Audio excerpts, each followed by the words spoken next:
Warahmatullahi wabarakatuh.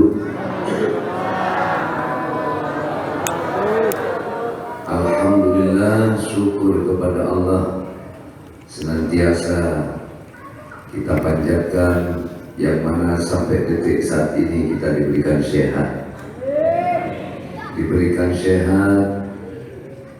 ditambah nikmat lagi yang sangat luar biasa, yaitu bisa istiqomah. Semoga istiqomah kita ini dilanggengkan oleh Allah, bukan hanya kepada kita, kepada anak cucu kita. Amin Allahumma amin Allahumma. Salawat dan salam senantiasa kita aturkan kepada junjungan kita baginda Nabi Muhammad sallallahu alaihi wasallam. Semoga syafaatnya beliau senantiasa Allah limpahkan kepada kita semuanya. Amin. Juga barokahnya kedua orang tua, barokahnya guru, ulama-ulamanya Allah, aulia-aulia Allah, wabil khusus barokah karamat Sultan Aulia Syabdul Qadir Al-Jilani radhiyallahu an. Allah limpahkan, Allah berikan, Allah cipratkan kepada kita semuanya. Sebab barokah yang punya usaha ditambahkan lancar oleh Allah. Yang tani makmur selamat taninya, yang nelayan berangkat selamat, pulang selamat, membawa hasil tangkapan ikan yang banyak. Sebab barokah pula tentang rumah tangganya, sebab barokah pula kabul maksud dan hajatnya. Sebab barokah yang punya masalah nggak selesai-selesai, diberikan jalan keluar oleh Allah sehingga selesai masalahnya. Amin Allahumma. Sebab barokah juga yang sakit-sakit disembuhkan oleh Allah. Sebab barokah pula kita semua beserta keluarga diselamatkan dari corona. Amin Allahumma amin Allahumma. Sebab barokah pula para imam manaqib, para kiai ditambah tejo apa kalau bahasa Indonesia? Apa guys? Tejo apa ya? Ya biarlah kalau nggak paham Allah yang paham. Ditambah tejonya sama Allah. Amin Allahumma.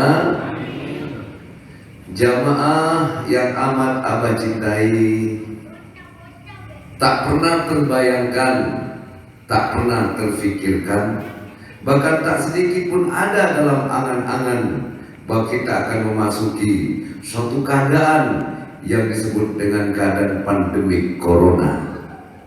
Betul? Betul. Tapi kita sebagai manusia tidak bisa menolak dengan apa yang terjadi ketika Allah sudah menetapkan apa yang harus ditetapkan. Iya apa tidak?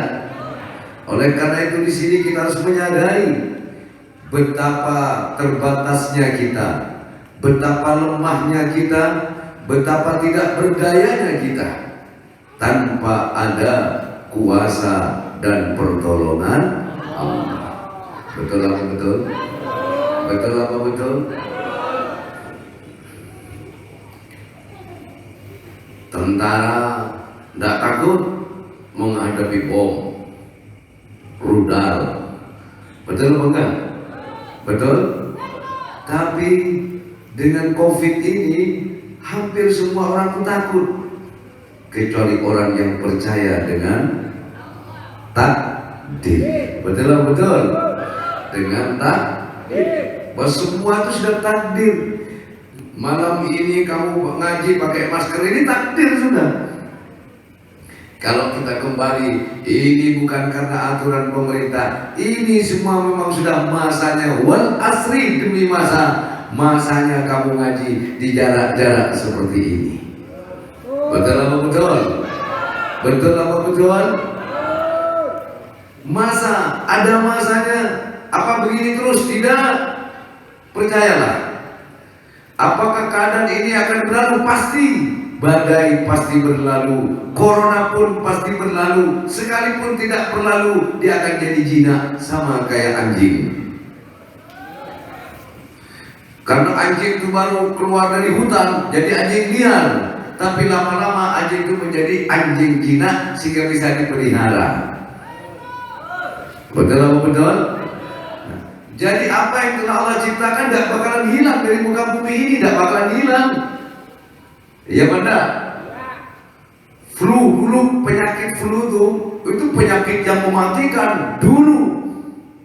Pertama, lama-lama jinak.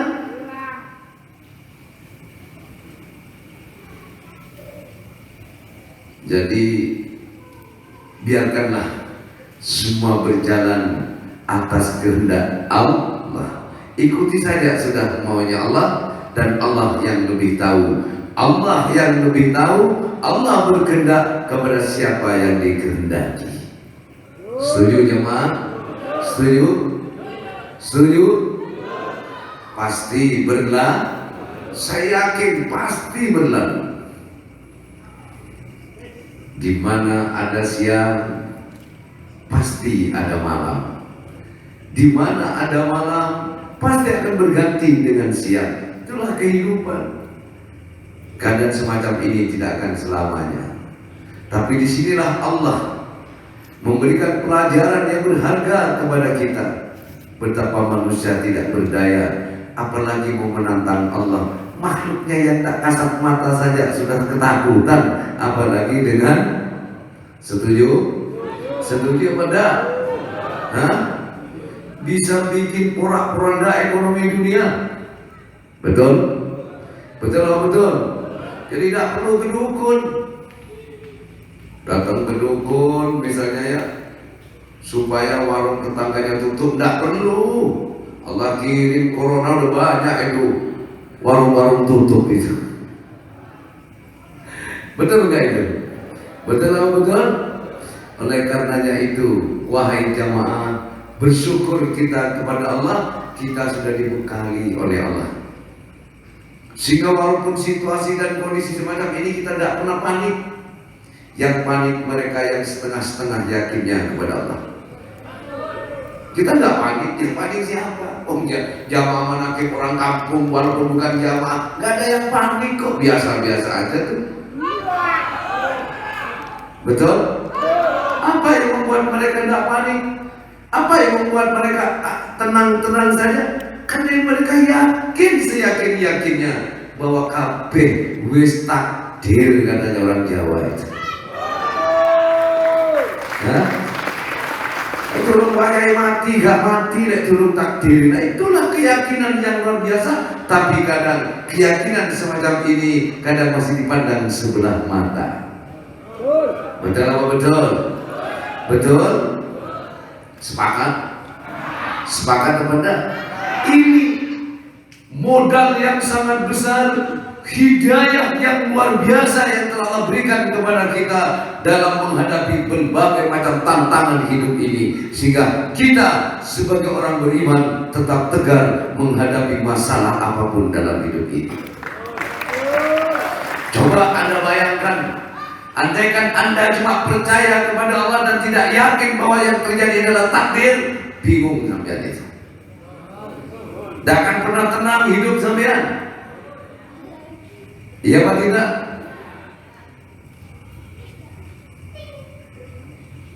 Maka terkadang orang yang pengetahuannya tinggi kalah yang dengan pengetahuannya rendah, tapi punya keimanan, keyakinan yang luar biasa.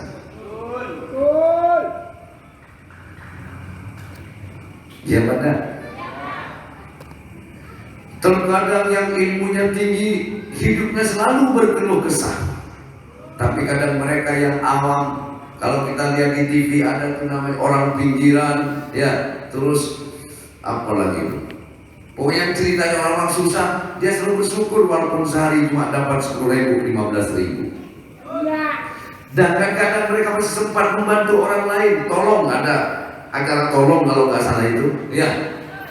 Dia masih mampu, masih menolong orang yang susah, padahal dia sendiri sudah susah.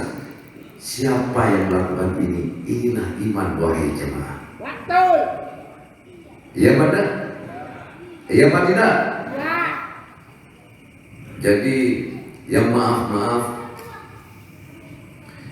coba kalau pengajian libur semua di mana-mana, pengajian libur semua, tidak boleh ada pengajian, baik besar maupun kecil.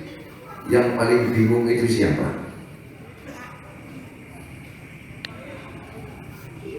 Kalau saya kan abah bukan kiai kan ya. Yang paling bingung siapa? Saya mau tanya tuh, kiai bingung, mau ngojek nggak pantas, mau ngelamar pabrik nggak pantas, iya benar. Terus tidak boleh nerima tamu. Orang bertamu tidak boleh, dia batasi. Tidak boleh pokoknya nerima tamu, tidak boleh. Tidak usah lama-lama. Perlakukan itu 3 bulan saja.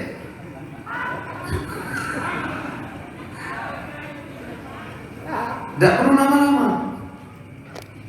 Betul? Betul apa enggak? Terus semua kiai jangan boleh keluar. Kenapa? Demi keselamatan kiai itu. Tapi gak dikasih umpan. Gimana kira-kira? Siapa yang paling bingung? Kiai bingung. Mau ceramah gak ada yang mudah. Yang di pondok semuanya disuruh pulang. Akhirnya tinggal kiai sama bu nyainya. Paling susah kiai, apalagi kayak abang. Tempat begitu luas, rumah sama punya, untung punyanya banyak, masih banyak teman. Yang susah kalau misalnya kayak adik, ya, Rois, putranya ada di Mesir, dua ya, tinggal yang satu kecil, mau bertiga-tiga sama punyanya, santrinya nggak ada, semuanya suruh pulang semua, apa nggak remuk? Makanya Allah itu maha baik, takdirnya tak pernah salah, ya kan? Khusus ibadah diperbolehkan. Setuju itu? Coba bayangkan. Makanya saya pernah bilang, Islam tidak akan bisa dihancurkan oleh di luar Islam. Tapi Islam akan hancur oleh orang Islam itu sendiri. Dan Islam ini tidak akan bangkrut sejauh kiai tidak bangkrut. Kalau kiai-kiai semua kiai Islam bangkrut, itulah tanda-tanda kebangkrutan Islam. Kok gitu Pak? Iya kalau tidak percaya. Kalau kiai ini sudah bangkrut, santrinya nggak ada yang mondok. Yang bikin sekolah-sekolah Islam nggak ada lagi yang sekolah di sini. Pengajian nggak ada lagi pengajian yang undang kiai. Yang datang ke kiai nggak ada lagi. Nah, berarti ini satu tanda-tanda bangkrutnya Islam. Betul apa enggak? Makanya jangan pernah ngedoain kiai bangkrut. Kalau kiai sampai bangkrut, Islam bangkrut. Contoh, pondok-pondok santri semua sudah nggak ada santrinya. Bangkrut nggak Islam? Bangkrut apa enggak? Orang-orang sudah nggak mau lagi ke kiai. Anaknya nggak ada lagi yang dimondokkan, nggak ada lagi yang dikirim ke kiai. Musola untuk diajarin ngaji. Kiai sudah nggak ada, nggak laku. Kiai semua nggak laku. Nggak ada orang yang mau ke kiai. Bangkrut nggak Islam? Makanya jangan pernah ngedoain kiai.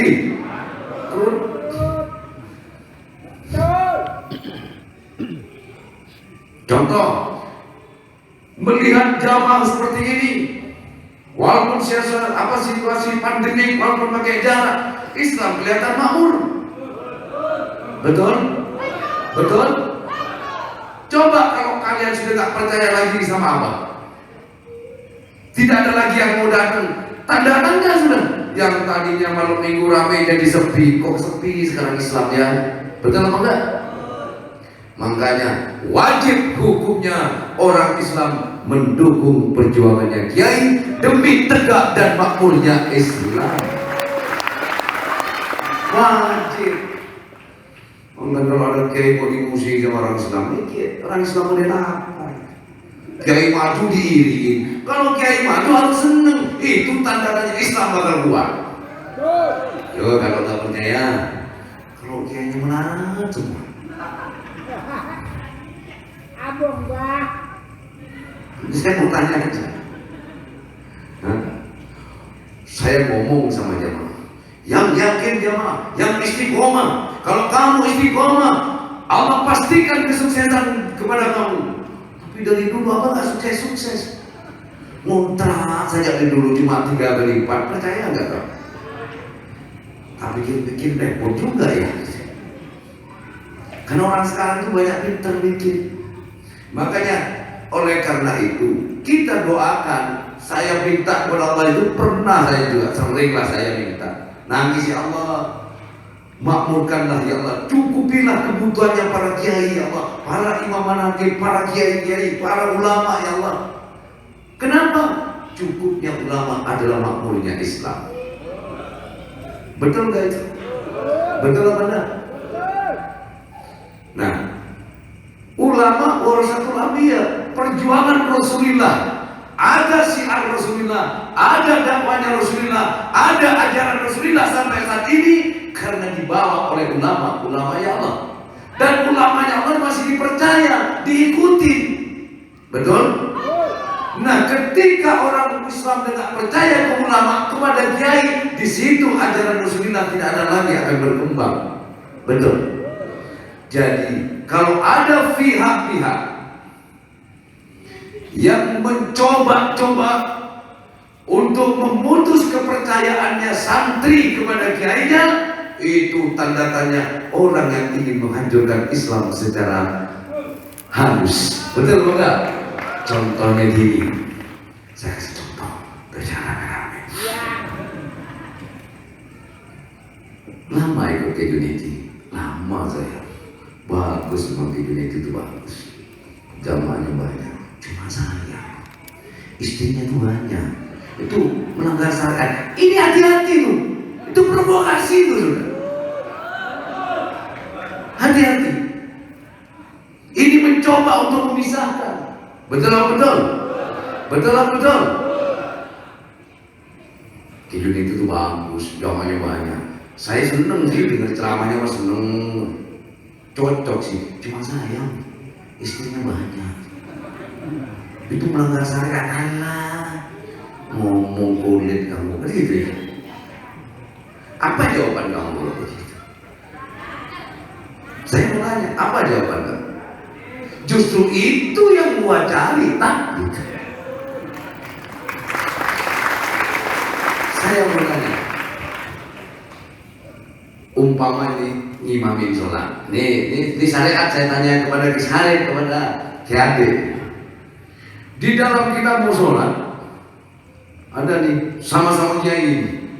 Siapa yang layak untuk jadi imam? Apa yang paling fasih? Tidak. Tanya, sudah punya istri? Belum. Oh, kalian punya berapa? 1 sampai 2. Oh, yang 2 saja yang jadi imam. Ada yang sampai berapa? 3. Oh, yang 3 saja kalau yang jadi imam. Ada saya ini 4. Oh, kalau itu sampean yang lebih pantas jadi imam sebab istrinya 4. Bener nggak Kisharid? Ini bener nggak? Jadi bener nggak? Nah, sudah. Itu jadi mas.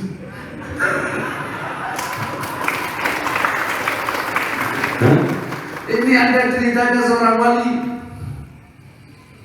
sama-sama wali. Ini wali,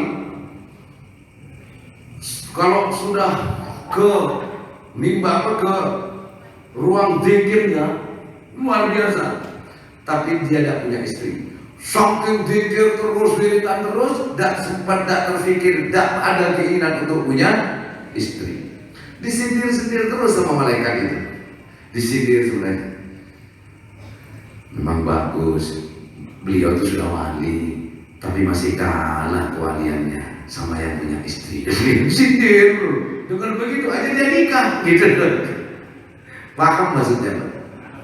Jadi orang yang belum punya istri dengan yang sudah punya istri, kalau ngitung-ngitung hasil kerja lalu ada pahala, lebih besar pahalanya yang punya istri.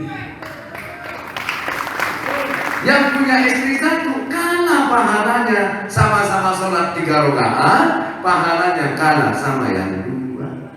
Jadi kalau yang bawah ini masih 2, oh udahlah, jangan kejar-kejaran sama saya dah.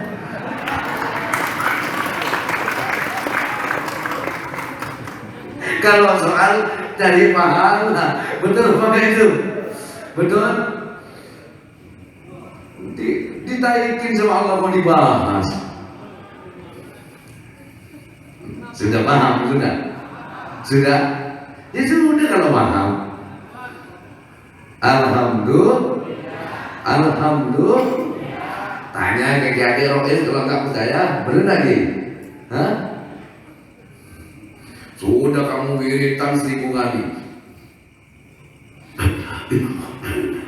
Sama yang bujang itu sama aki-aki, dia punya istri, ya sampai tua dari ngurus istrinya dia. Dari muda ngurus istrinya sampai jadi aki-aki. Dia santai.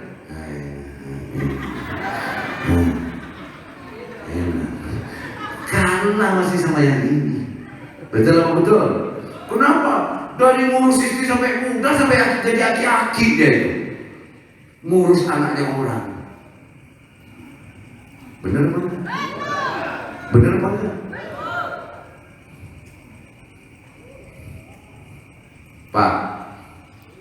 Pak, Bu, begitu sampai punya anak perempuan, sempat urus dari kecil sampai besar. Begitu sudah nikah, lepas urusan sampai aja. Sudah ada yang ngurusin, betul, yaitu suami.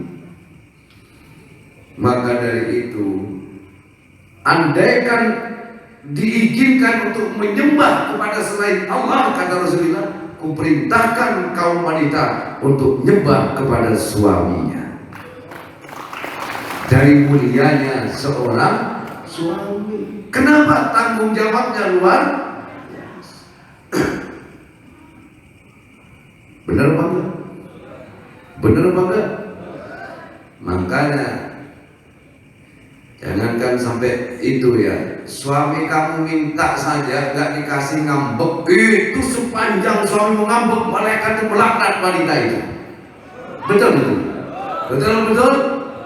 Suamimu minta, nah kalau minta apa pikir aja lah sendiri. Nggak dikasih sama kamu, mungkin karena kesel, males. Kesel suamimu, diam suamimu, tapi kesel hatinya. Sepanjang suamimu masih kesel, sepanjang itu pula malaikat melaknat kepada wanita itu. Makanya jangan bikin kesel hati suami. Tadi ada yang nanya sama saya, WA itu, tidak tahu namanya siapa, Pak. Suami saya itu sekarang tuh jarang mandi. Jadi kalau minta ke saya jarang ngasih banget, karena jarang mandi. Dosa nggak? Kalau saya jawab dosa, gitu saya nggak pakai air. Dosa apa? Dosa gitu aja. Mau jarang mandi kayak mau nggak kasih aja.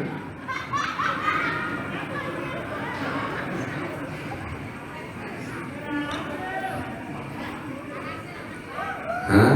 Kalau nggak mandi anggap aja lagi pakai makan sayur asam.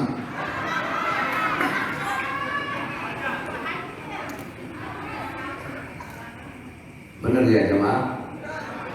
Paham sudah?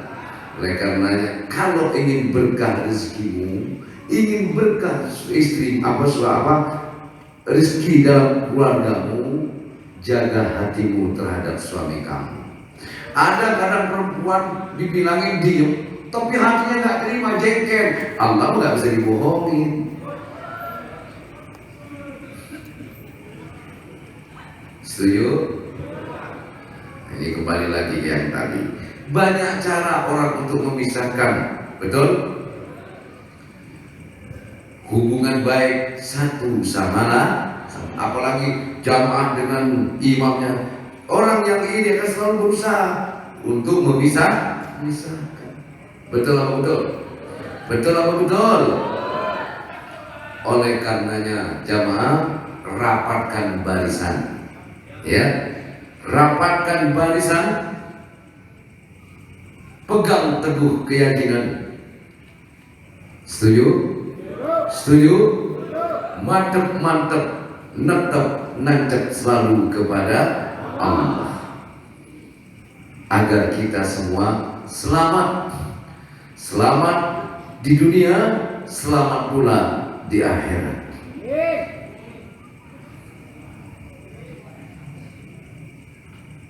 Betul nggak jemaah? Betul apa enggak? Ada nggak yang seperti apa cerita tadi itu?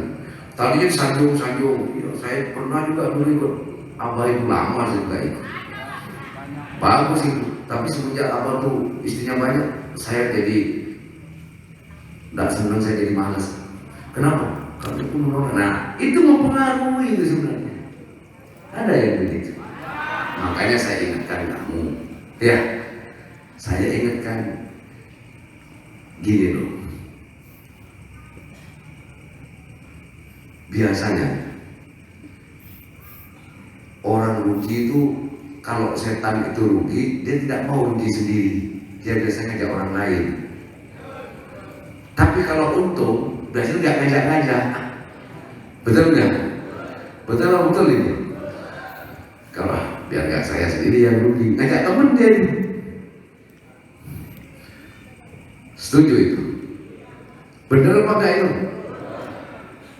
Jadi, iya. Jadi yang terpenting itu kamunya, biarkan. Oh gitu ya. Berapa lama ya? Kau masih ikut? Insya Allah, mudah-mudahan saya masih bisa ikut. Tapi itu melanggar syariat, ya sudahlah. Hanya Allah yang tahu. Selesai. Atau nggak usah digubris, diem aja sudah, nggak usah dijawab. Ngomongin udah, kalau bisa saya ada dulu lagi, saya kayak lagi. Ayo sekali-kali ikut saya. Insya Allah kita aja. Gak usah dibahas, cuma dibahas. Orang kalau sudah nggak seneng, aduh dikasih apa aja nggak bakalan cocok ya. Namanya orang nggak seneng, capek kamu jelasin. Hah? Sama bapak nih. Bapak kalau sudah enak melihat emak badan dan ketahuan emak. Ya, orang kalau sudah kesel, ya, sudah benci, ngelihat yang dibenci itu dan tambah benci dia. Kalau tambah jati tambah benci dia. Betul? Begitu dia jelek baru dia tertawa dia. Nah, tumpes sekarang sudah. Betul nggak kira-kira itu? Betul? Orang yang sudah iri, ya, dengki, sakit hati, dilihat orang yang diiri, yang didengki, yang disakiti itu, yang menyakiti itu, tambah berjaya, tambah benci dia. Begitu nyungsep baru dia tersenyum. Itulah ciri-cirinya setan.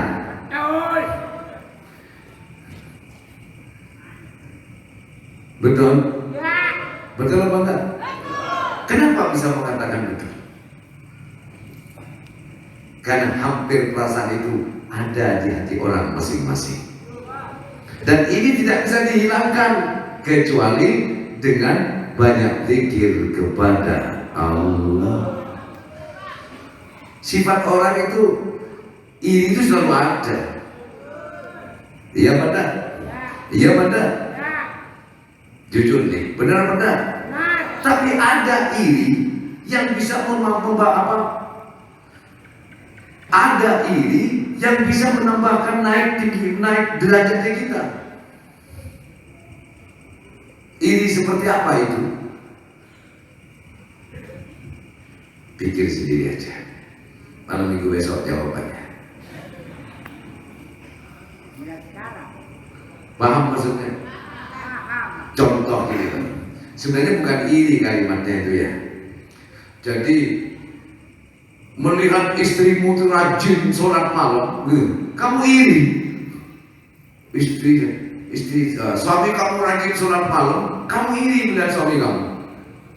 Harusnya saya yang rajin sholat malam. Suami saya sudah kerja berhari-hari, berjam-jam tapi masih sempat untuk sholat malam. Timbul rasa iri, ikut jadi sholat malam. Oh, ada orang yang dermawan, iri dia. Bukan iri kepada orangnya, ya kan? Masih lebih nikmat kalau dilihat dia. Harta saya juga nggak kalah sama orang itu. Kenapa orang itu bisa, kok saya tidak? Nah itu loh. Itu yang akan menambahkan naik derajat. Paham maksudnya? Itu orang kok harmonis banget sama keluarganya. Ini dia. Kenapa saya nggak bisa harmonis dengan keluarga saya?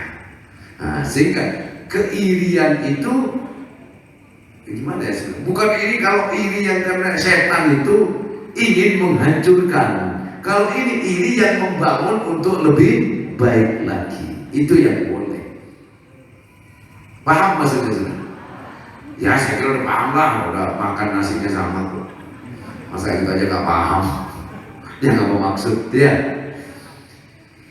Tapi kalau derajat jangan diiri, nikmat jangan diiri, paham ya? Gak bisa. Dagangnya sama, hasilnya tidak akan sama.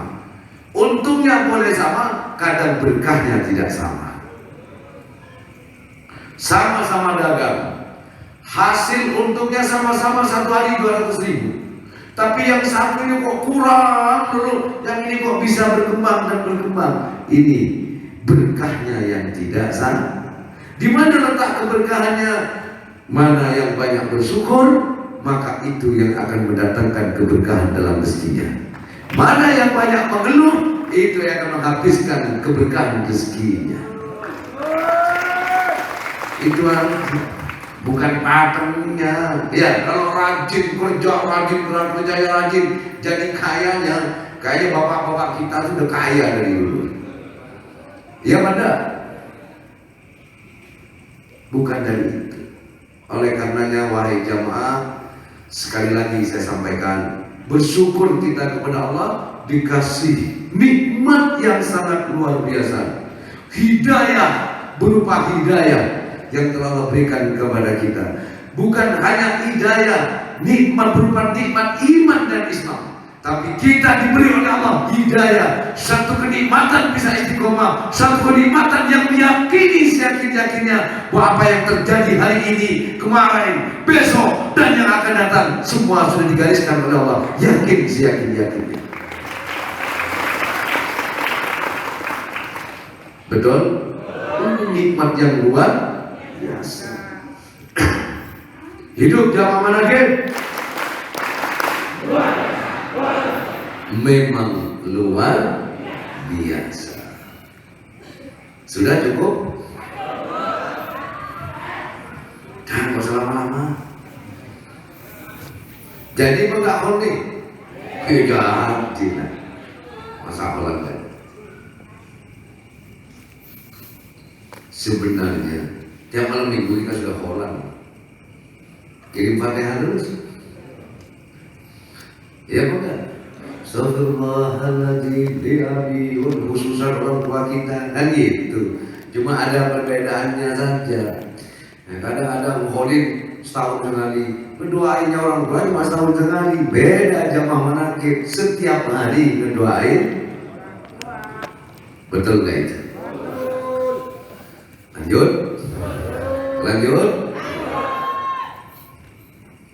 Hidup jamaah manakib memang luar biasa. Sudah cukup? Kisarin tak suruh ini dulu ya. Jadi tak suruh isi. Perkara nanti habis isi mau begadang gak mau pahit. Apa pengen ngerokok?